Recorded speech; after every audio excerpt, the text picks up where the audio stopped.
ओम शांति। प्यारे रूहानी भाई बहनों, आज की मुरली दिनांक 8 फरवरी 2026 की मंथन में आपका स्वागत है। ओम शांति।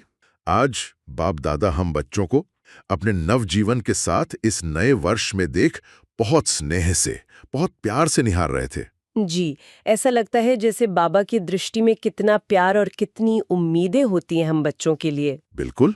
और आज बाबा ने इस नए वर्ष के लिए हम सभी को एक बहुत ही श्रेष्ठ, बहुत ही ऊंचा लक्ष्य दिया है। और मुझे लगता है कि अगर हम उस लक्ष्य को सही रीति से धारण कर लें तो जो हमारी मंजिल है वो बहुत बहुत समीप आ जाएगी। जी, और आज की मुरली का जो मुख्य सार है वो सिर्फ एक लक्ष्य ही नहीं है, बल्कि उस लक्ष्य तक पहुंचने की विधि, उस विधि को पूरा करने के लिए जो वरदान चाहिए वो वरदान, सब कुछ जैसे एक ही महावाक्य में समाया हुआ है। हाँ, बाबा ने कहा इस नए वर्ष में परिवर्तन शक्ति के वरदान द्वारा निगेटिव को पॉजिटिव में परिवर्तन कर संकल्प, श्वास, समय को सफल करो, सफलता मूर्त बनो। वाह!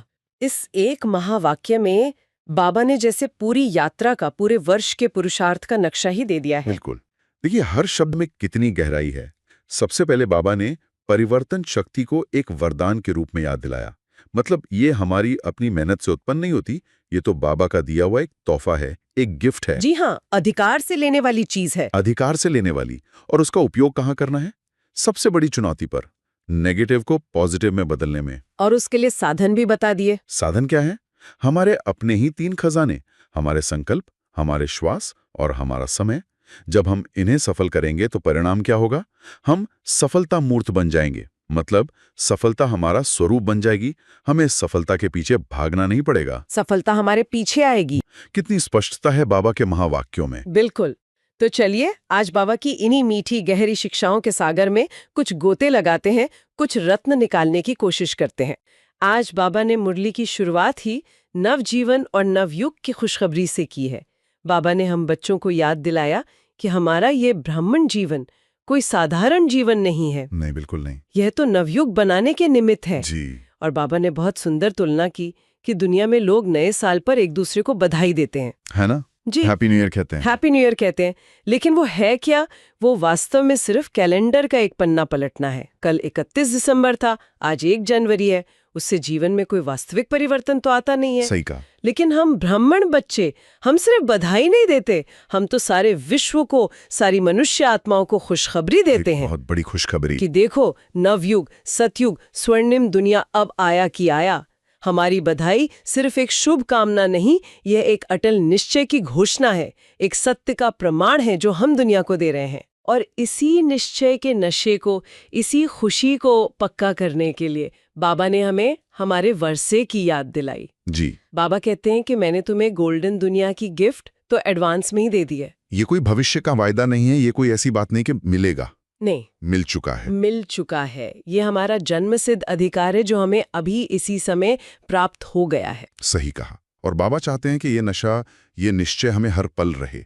उन्होंने इसकी तुलना दुनिया के बड़े से बड़े ताज और तख्त से की। जी, कोई कितना भी बड़ा राजा हो, कोई कितना भी बड़ा प्रेसिडेंट या प्राइम मिनिस्टर हो, वो क्या दे सकता है? सही। एक ताज दे देगा, एक तख्त दे देगा, वो भी थोड़े समय के लिए, और वो भी विनाशी। विनाशी। लेकिन बाबा की दी हुई ये अविनाशी, अखंड, निर्विघ्न राज्य भाग्य की सौगात, उसके आगे तो वो सब जैसे धूल के समान है। बिल्कुल। और जब दिल में ये नशा पक्का होता है ना कि हमें तीनों लोकों के मालिक से, स्वयं भगवान से वर्षा मिला है, तो दुनिया की छोटी मोटी चीजें, मान अपमान, सफलता, ये सब बहुत बहुत तुच्छ लगने लगता है। जी, बाबा ने इस पे बहुत जोर दिया। उन्होंने कहा कि ये भावी अटल है, इसे कोई टाल नहीं सकता। कोई भी नहीं। और यही निश्चय हमारे पुरुषार्थ का फाउंडेशन है, हमारी नींव है। अगर ये नींव पक्की है तो फिर माया की कोई भी परिस्थिति, कोई भी तूफान हमें हिला नहीं सकता। जी। और ये एक बहुत गहरी चेकिंग का पॉइंट भी है हम सबके लिए, क्योंकि माया अक्सर परिस्थितियों के रूप में ही आती है ना? जी, बिल्कुल। वो हमारे इसी निश्चय को, इसी फाउंडेशन को कमजोर करने की कोशिश करती है। लेकिन जब हमें ये याद रहता है कि ये अधिकार हमें किसी मनुष्य ने नहीं दिया है, किसी गुरु ने नहीं दिया है, स्वयं भगवान ने दिया है। स्वयं भगवान ने दिया है, तो वो निश्चय एक कवच की तरह हमारी रक्षा करता है। बिल्कुल। इसके बाद बाबा हम सबसे एक बहुत ही प्यारा, बहुत मीठा सवाल पूछते हैं। बाबा कहते हैं, बच्चे, इस नए वर्ष का विशेष लक्ष्य क्या रखा है? जैसे क्लास में टीचर पूछते हैं ना बच्चों से। हाँ, बिल्कुल। और फिर एक प्यारे शिक्षक की तरह, एक प्यारे पिता की तरह बाबा स्वयं ही हमें हमारा लक्ष्य याद दिलाते हैं। जी, और लक्ष्य भी कितना श्रेष्ठ, कितना ऊंचा। बाबा ने कहा इस नए वर्ष की विशेषता है कि बाप समान, संपन्न और संपूर्ण बनना ही है। बनना ही है। हाँ, बाबा ने सिर्फ बनना है नहीं कहा, बाबा ने बनना ही है कहा, और मुरली में इस ही शब्द पर अंडरलाइन भी करवाया। जी। इसका अर्थ क्या है? इसका अर्थ है कि अब कोई विकल्प नहीं है, अब कोई बहाना नहीं है, अब कोई अगर मगर लेकिन परंतु नहीं चलेगा। हाँ, कि पुरुषार्थ तो कर रहे हैं बाबा, तो ये नहीं। देखते हैं, कोशिश करेंगे, Yes. ये सब शब्द अब खत्म। Yeah. यह एक दृढ़ निश्चय है जो हमें इस वर्ष में सिद्ध करके दिखाना है। लेकिन भाई जी, ये जो लक्ष्य है बाप समान बनना, ये सुनने में तो बहुत ऊंचा है, बहुत श्रेष्ठ है, कभी-कभी तो सच कहूं तो असंभव सा भी लग सकता है। तो क्या बाबा ने इसे प्राप्त करने की कोई सहज विधि भी बताई है? बाबा हमेशा ही सहज विधि बताते हैं। बाबा कभी बच्चों को मुश्किल में नहीं डालते। उन्होंने कहा, बाप समान बनने के लिए तुम्हें कोई बहुत बड़ी तपस्या नहीं करनी है, कोई हठ योग नहीं करना है, सिर्फ एक काम करो। क्या? बाप को फॉलो करो। और कौन से बाप को? हमारे साकार आदर्श, हमारे सामने जो संपूर्णता का जीता जागता उदाहरण है, प्रजापिता ब्रह्मा बाप। बस ये देखो कि ब्रह्मा बाप ने कैसे किया, उन्होंने ऐसा क्या किया जो वो संपूर्ण बन गए। और इसका जवाब भी बाबा ने आज मुरली में ही दिया है ना? जी बिल्कुल। कि ब्रह्मा बाप की संपूर्णता का आधार क्या था? एक एक सेकंड और एक एक श्वास को सफल करना। उन्होंने अपने जीवन का, अपनी आयु का एक भी संकल्प व्यर्थ नहीं जाने दिया। हर पल या तो याद में लगाया या फिर विश्व कल्याण की सेवा में लगाया। तो हमारे लिए भी विधि यही है, संकल्प, श्वास और समय को सफल करना। बिल्कुल। और बाबा ने आज जो सफलता का आध्यात्मिक गणित समझाया है, वो तो इतना प्रेरणादायक है, इतना मोटिवेट करने वाला है कि उसे सुनकर ही पुरुषार्थ में पंख लग जाएं।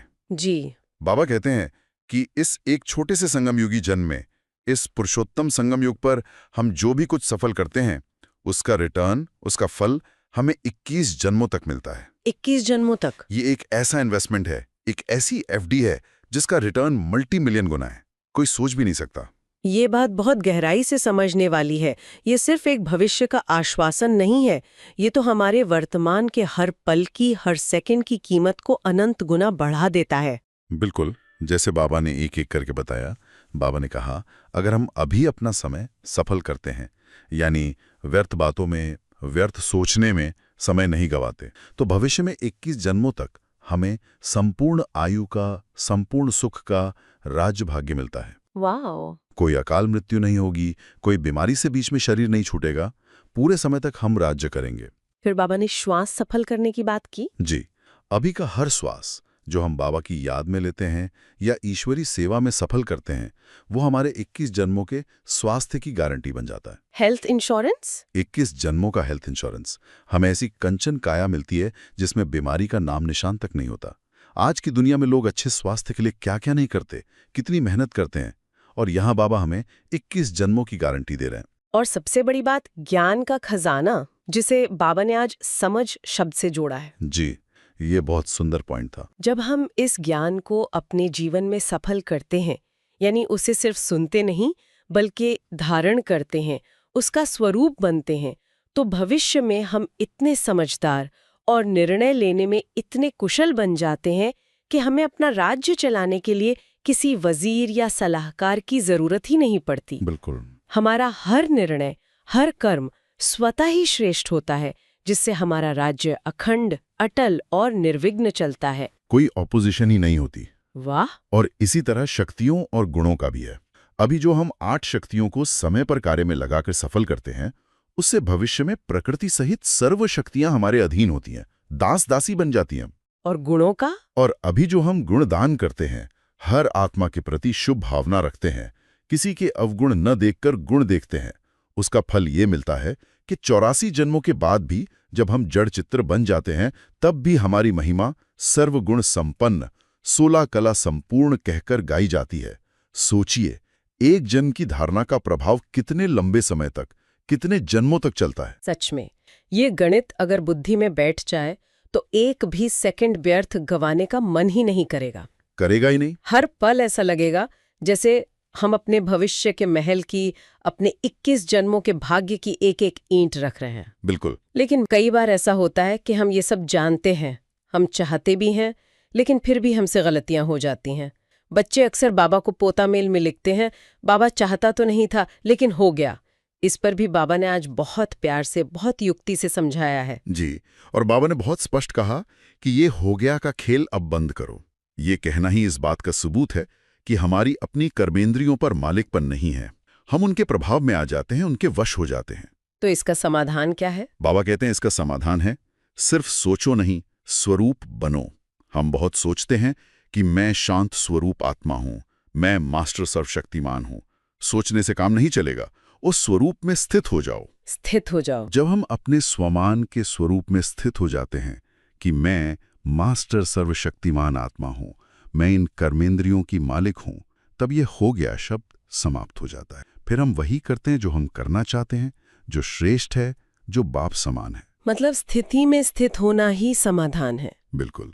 इसके बाद बाबा पुरुषार्थ में आने वाली एक और मुख्य चुनौती, एक मुख्य विघ्न पर आते हैं, ऑपोजिशन यानी विरोध। जी। कई बच्चे कहते हैं कि हमारा पुरुषार्थ तो बहुत अच्छा चल रहा होता है, लेकिन कोई ना कोई व्यक्ति या परिस्थिति विरोध करने लगती है, जिससे हमारी पोजीशन, हमारी आत्मिक स्थिति नीचे आ जाती है। हाँ, ये बहुत ही प्रैक्टिकल समस्या है जो लगभग हर एक के जीवन में आती है। और इसका समाधान भी बाबा ने किसके जीवन से दिया? ब्रह्मा बाप के, हमारे प्यारे ब्रह्मा बाप के जीवन से ही दिया। बाबा ने हमें कल्पना करने को कहा कि सोचो, जब यज्ञ की स्थापना हुई होगी आदि में, तो ब्रह्मा बाप को कितने ऑपोजिशन का, कितने विरोध का सामना करना पड़ा होगा। उस समय तो हर बात नहीं थी, समाज के बिल्कुल विपरीत थी। बिल्कुल। पवित्रता का संकल्प, घर-बार छोड़कर ईश्वरीय सेवा में लगना, ये ज्ञान की बातें, ये सब उस समय के समाज के लिए एकदम अनोखी थी। चारों तरफ से तो विरोध के पत्थर ही बरसे होंगे, निंदा हुई होगी, ग्लानि हुई होगी। और उस समय तो कोई और उदाहरण भी नहीं था उनके सामने जिसे वो फॉलो कर सकते। वे तो अकेले थे इस रास्ते पर। बिल्कुल अकेले थे। लेकिन ब्रह्मा बाप ने क्या किया? क्या वो विरोध करने वालों से लड़े? क्या उन्होंने तर्क वितर्क किया? नहीं। क्या किया उन्होंने? वे अपनी आत्मिक पोजीशन पर, अपने स्वमान की सीट पर सेट हो गए। वाह! मैं भगवान का रथ हूं, मैं इस नई दुनिया का स्थापक निमित्त आत्मा हूं, मैं विश्व परिवर्तक हूं। इस ऊंची आत्मिक स्थिति के आगे वो सारा अपोजिशन, सारा विरोध टिक ही नहीं सका। बाबा ने कितना सुंदर महावाक्य कहा, जहां पोजीशन है वहां अपोजिशन ठहर नहीं सकता। वाह! और इसका परिणाम तो हम आज अपनी आंखों से देख ही रहे हैं। बाबा ने कहा, जो लोग पहले कहते थे कि ये लोग धमाल कर रहे हैं, समाज को बिगाड़ रहे हैं, वही आज क्या कहते हैं? वही आज कहते हैं कि ये तो कमाल कर रहे हैं, दुनिया को बदल रहे हैं। ये परिवर्तन कैसे आया? ये ब्रह्मा बाप के उस दृढ़ निश्चय और स्वमान की स्थिति से ही आया। तो हमारे लिए भी यही शिक्षा है कि जब भी जीवन में कोई विरोध आए, कोई अपोजिशन आए, तो उससे लड़ने या घबराने के बजाय अपनी स्वमान की सीट पर सेट हो जाओ। अपनी पोजीशन को ऊंचा कर लो। एकदम सही। और इस ऊंचे पुरुषार्थ के लिए, इस ऊंची स्थिति में स्थित होने के लिए बाबा ने इस वर्ष हम सब बच्चों को एक विशेष वरदान भी दिया है। जी। बाबा कहते हैं, जब भी मुश्किल लगे, जब भी माया का वार हो, तो ज्यादा सोचो मत, बस दिल से, अधिकार से एक शब्द कहो, मेरा बाबा। मेरा बाबा। जैसे ही अधिकार से ये शब्द निकलता है, तो एक विशेष शक्ति, एक विशेष मदद के लिए हाजिर हो जाती है। और वो शक्ति है परिवर्तन की शक्ति। परिवर्तन की शक्ति। बाबा कहते हैं, इस वरदान को, इस शक्ति को विशेष रूप से नेगेटिव को पॉजिटिव में बदलने के कार्य में लगाओ। जी। किसी का व्यवहार नेगेटिव दिखे, किसी की बात बुरी लगे, मन में कोई व्यर्थ संकल्प आए, तो उसके क्यों, क्या, कैसे में जाकर उलझो मत। ये तो अंधकार से लड़ने जैसा है। और अंधकार से लड़कर उसे भगाया नहीं जा सकता। कभी नहीं। बाबा ने इसका कितना सुंदर, कितना प्रैक्टिकल उदाहरण दिया। अगर कमरे में अंधेरा है, तो क्या हम उसे डंडे से पीट कर भगाते हैं? नहीं, हम सिर्फ एक स्विच ऑन करते हैं। हम सिर्फ रोशनी का एक स्विच ऑन करते हैं और अंधेरा गायब। इसी तरह जब कोई नेगेटिव परिस्थिति आए, तो उसके बारे में सोचने के बजाय अपनी स्मृति का स्विच ऑन करो। कौन सी स्मृति? मैं मास्टर सर्वशक्तिवान आत्मा हूं। इस स्वमान की सीट पर बैठ जाओ। जैसे ही आप स्मृति की रोशनी करेंगे, नेगेटिविटी का अंधेरा स्वतः ही समाप्त हो जाएगा। वाह! सीट पर सेट रहो तो अपसेट नहीं होंगे। कितनी सहज लेकिन कितनी शक्तिशाली युक्ति है ये, है ना? बाबा कहते हैं 63 जन्मों के अपसेट होने के संस्कार हम सब में बहुत प्रबल हैं। बात बात में मूड ऑफ हो जाता है। लेकिन इस एक स्मृति से, स्वमान की सीट पर सेट रहने के अभ्यास से, वे पुराने संस्कार सहज ही समाप्त हो जाएंगे। जी। और जब हम स्वयं इतने भरपूर हो जाते हैं, इतने शक्तिशाली बन जाते हैं, तो फिर हम दूसरों को भी कुछ दे सकते हैं। बिल्कुल, दानी बन सकते हैं। इसीलिए बाबा ने नए वर्ष में अविनाशी सौगातें देने की बात की। कोई स्थूल गिफ्ट नहीं, कोई चॉकलेट या कपड़े नहीं, जो आज हैं और कल नहीं। नहीं, अविनाशी बाप के बच्चे तो अविनाशी गिफ्ट देते हैं। और बाबा ने 3 तरह की बहुत सुंदर गिफ्ट बताई। मनसा द्वारा शक्तियों की गिफ्ट, वाचा द्वारा ज्ञान की गिफ्ट और कर्मणा द्वारा गुणों की गिफ्ट। जी। ये सिर्फ सेवा नहीं है, ये सबसे बड़ी सौगात है जो हम किसी भी आत्मा को दे सकते हैं। बिल्कुल। सोचिए, किसी अशांत आत्मा को अपनी शांत वृत्ति से, अपने वाइब्रेशन से शांति की शक्ति देना, ये सबसे बड़ा दान है। सबसे बड़ा दान। किसी भटकी हुई दुखी आत्मा को ज्ञान का एक महावाक्य सुनाकर उसे रास्ता दिखाना, या सिर्फ अपने नम्रता भरे व्यवहार से, अपने दैवीय गुणों से किसी को प्रेरणा देना, ये असली गिफ्ट है। जी। लेकिन ये देने के लिए पहले हमारे पास इन खजानों का स्टॉक भरपूर होना चाहिए। हमारा मन शक्तियों से, हमारी बुद्धि ज्ञान से और हमारे कर्म गुणों से भरपूर हों, तभी तो हम सच्चे दानी बन सकते हैं। जी। और इस वर्ष के लिए इन सब बातों के साथ साथ बाबा ने एक बहुत ही विशेष प्रैक्टिकल धारणा पर भी हमारा ध्यान खिंचवाया है, जिसे बाबा कहते हैं कि ये मुझे करके दिखाना है। हाँ, और वो है क्रोध और रोब को संपूर्ण विदाई देना। संपूर्ण विदाई।